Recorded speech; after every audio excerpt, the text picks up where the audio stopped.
ce qu'il y a dans ces e-cigarettes, n'est-ce pas dangereux à long terme? Et j'ai une troisième question qui vient de me passer par l'esprit. Quels sont les lobbies? Ne risque-t-on pas d'avoir des lobbies qui se mettent à faire ces cigarettes-là? Très bien. À favoriser ce développement. Favoriser ça. D'abord les produits, alors docteur Alors, les Philippe Ray. produits, ça fait plusieurs dizaines d'années, pratiquement 30 ans, que les industriels travaillent sur la cigarette électronique, notamment les industriels du tabac. Ils n'avaient jamais trouvé de solution qui marche bien. Et le gros avantage de ce qu'a fait Onklink, le pharmacien chinois, c'est qu'il a eu l'idée de simuler la fumée avec de la vapeur d'eau.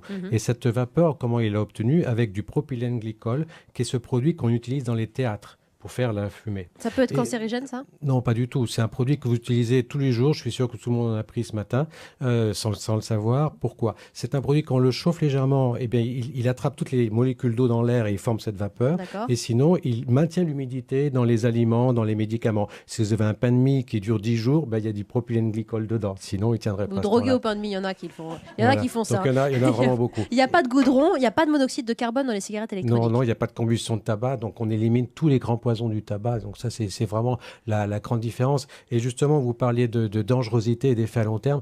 Pour vous donner une image, les fumeurs aujourd'hui, c'est comme s'ils débarquaient sur une plage de Normandie, on leur tirait dessus avec des balles réelles. Il y en a 1 sur 2 qui vont mourir du tabac. Avec la cigarette électronique, on a remplacé les balles réelles par des balles à blanc. Alors, il y a quelques experts qui se posent des questions sur l'effet à long terme de la poudre qui a été utilisée pour les balles à blanc.